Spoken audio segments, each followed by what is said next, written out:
Look, Yasin, you're the generation after us. I mean, definitely after me.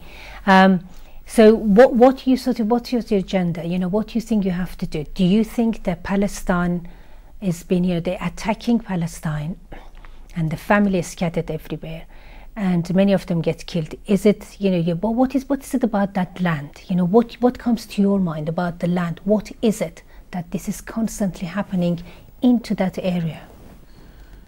Well, in my point of view, I didn't know much about Palestine before. No, I just heard that it was the Holocaust. Well, you know, when I was younger, I don't even remember where I come from. Yeah, the propaganda over here, brainwashing over here. Holocaust, and then the Jews has to leave the land. They're coming back to take it, and there is war over there. But you know, I travel a lot, and I like traveling. And I said last summer, let's go to Middle East. And actually, I want to go to Palestine and see by myself what is happening, because media says whatever they want. Last summer you went to Palestine? Yes. Amazing. Which part of Palestine? West Bank. Okay. Yeah. I spent 3 weeks in Bethlehem, and I went in some well-known towns. And I went by myself, and I saw what was happening over there. And I just thought, I don't care about the history. I don't care about who is right or wrong. Going back to the fact and discussing hours and hours about this and that, no. I'm just like, what is happening now is wrong. How Palestinians are struggling right now over there is completely wrong. What Israel is doing to Palestinians is completely wrong. And this has to stop. And that's why I'm here. And that's why I created this society at London Met. And that's what I want to bring awareness about this struggle. So we can talk hours about dates, about agreements, about politics, but we're wasting time in a way, you know. It's just we have to stop what is happening right now, because people are suffering, people are losing their identity, people are losing faith, they're losing everything. It's like we're not improving, you know, the humankind. We're going down on the hill. And, so don't you think, you know, what the scenario is at the moment where they are in is linked to the devious plan they had years and years ago? I think there's even more plans that we don't not even aware about, because since years and years they've been doing things, but I think everything has been planned because it's becoming so well. All those settlements, I think there's more settlements than Palestinians themselves in Palestine. I've been traveling there, and this is crazy how big they are, how well they've done it. You know, there's houses better than here in England. Over there are little Saint-Tropez, if I can call it like this, and that is really annoying. That was a French accent, Saint-Tropez. Well, what's it in English? I didn't get that. This Saint-Tropez is, it's a, maybe you don't know, sorry. No, I do. Maybe the people who... Some kind of VIP town in the seaside on the south of France. Like a beautiful villa. Beautiful villa with swimming pools, you know, and they're like this, you know, and it's just crazy. And I even went in the middle of the West Bank to the waterfalls, you know, and when I get there, we had a little office with someone armed who came to check. I was with Palestinians to check everyone, to check the vehicle, to check our identity. We had to pay, and I think it was very expensive just to go to a nature. It was nature, you know, there's nothing done over there, just some fence around and tables, and we have to pay. But the most disturbing thing for me, it was the sign, and it was writing on the sign, heritage of Israel. And that was not far from Ramallah in the West Bank. And I was like, which is illegal. This is not normal. Yeah, illegal is the word. And everyone here is hearing this illegal things, illegal settlement, illegal everything, international laws that they are breaking. It's everyone is hearing so much that it doesn't have any more impact on them. But seeing it by yourself is just like, no, this is wrong, totally wrong. And but illegal, you know, the illegitimate behavior and the action is there, but no one can stop that. What do you think of this? And then I'll come to you. Well, as we said earlier, those pro-Israelis are really in very sensitive places. Let's go to America quickly and see who they are and what they do in America. There is, I'm sure you heard of the IPAC, They control most of the, like, let's say, the big businesses, big firms, and they contribute by their taxes to the American economy, okay? And also, as they contribute to the American economy, they have to have a price. The price is supporting Israel. For example, if you are a normal person who want to run for the Congress, a checklist would come from the IPAC and the Israeli lobbies saying, here is our platform. Do you support it or not? If you don't support it, then you will lose. And if you support it, they will fund your campaign and then you will win the election. This is how it works in the US. So this is not for free. They have prices.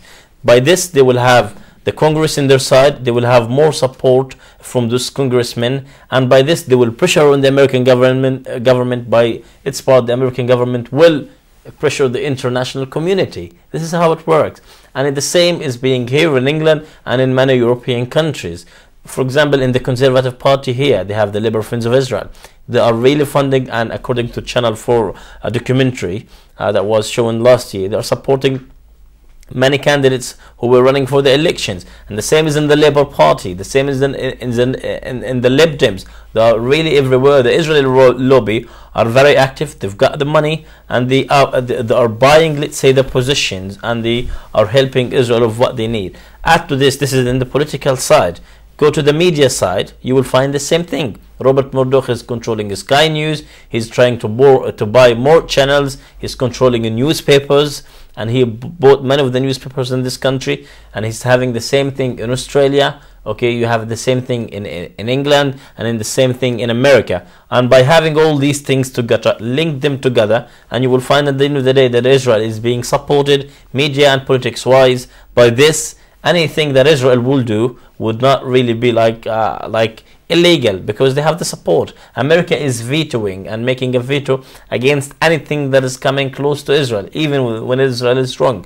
Israel have breached many international treaties, many international agreements, many UN resolutions, and many resolutions of the General Assembly, that hundreds of resolutions in the General Assembly that confirmed and reasserted on Israel to implement the Security Council resolutions. Israel have neglected all these things. Israel really a lawless country that above all laws. And the reason, as I said earlier, because of the support that it has. As we get the support of the people in this country and elsewhere, okay, then this will affect the governments, and hopefully what happened in the Arab world will move into the Western and the American countries. Well, I hope so. You know, as a new generation, what do you think of that? Do you feel scared, or do you think, no, this is my life, I am going to make awareness and get the people together? Do you think, I mean, I do believe the power of the people come above, but what do you think, and what is your agenda for future? For future, I think it's going to keep the way Sami is saying, with the media and the politics, and it's going to be even stronger. But I think the international community can have an impact. And what also I've been seeing myself over there is the Israeli themselves being against their own government. Yes, that's another issue we have to tackle. This is how it works. Not all of them, a few parts of them, the leftists, are really against the Israeli government. We don't want to overgeneralize, because really like a huge... I said some of them, isn't it? Yeah, some of them. I didn't use the term some, that's what I heard. So okay, some of them, a minority. He's from Gaza, he's going to be touchy. Good. Yeah, but I was in the West Bank, is different than in Gaza, isn't it? What I've seen in the West Bank is, like, there's demonstration, obviously, all over Palestine and even in Israel every week. It's a ritual. It's a ritual, and what's happening in Billy? Yeah, and most of the time, after prayer, after Jumu'ah, after prayer, Palestinian goes to demonstrate, and they it's a non-violent demonstration. They go and they just go against the wall and against the apartheid and everything that is going on over there. And I've seen some. And a minority of Israelis crossing the checkpoint, going within the West Bank and joining the Palestinians, and being in demonstrations. And since, you know, Palestinians and Israeli soldiers can't really communicate, so sometimes it just go as clash, like we'll say 4 times out of 5 is clash. But when I mean clash, is soldiers arresting people, beating them, throwing gas and stuff. And I was in the middle of it. But those soldiers are not human beings, if you know. They've been trained to torture. But also I saw a minority of them who you can see on them face, they don't want to be here. They don't want to do here. Right. They don't want what they're doing. And my point's going to come here, and I'm going to explain to you, is that those Israelis who cross the checkpoint, help with the demonstration, they get beaten, they get gas as well, and they come back again and again and again. I don't know if they're sent by the government, if they get paid for it, or if they do it from heart. But my balance will go more to the heart, because they're doing over there and they're doing here. And someone who from over there who linked me with someone here in London who came at our event, who spoke about What was it? Yal. He's a Jewish against the Zionist regime. Amazing. She's Israeli, born there, and she knows everything, and she came to talk about it. So they are minority, but since there's awareness, they are a creating organization, promotion now, Facebook, networking, internet. People, even those Israeli, who are wash-brained, who are just listening to the government, and sometimes they're crazy parents. They're changing a bit, but slowly, very slowly, and it's very hard because it's a very strong community that you can't go against your community and says no, what you're doing is wrong, because it's very hard when it's a very strong and linked community. And I think in the future, I wish the Muslim were like that. They're so together. Yeah.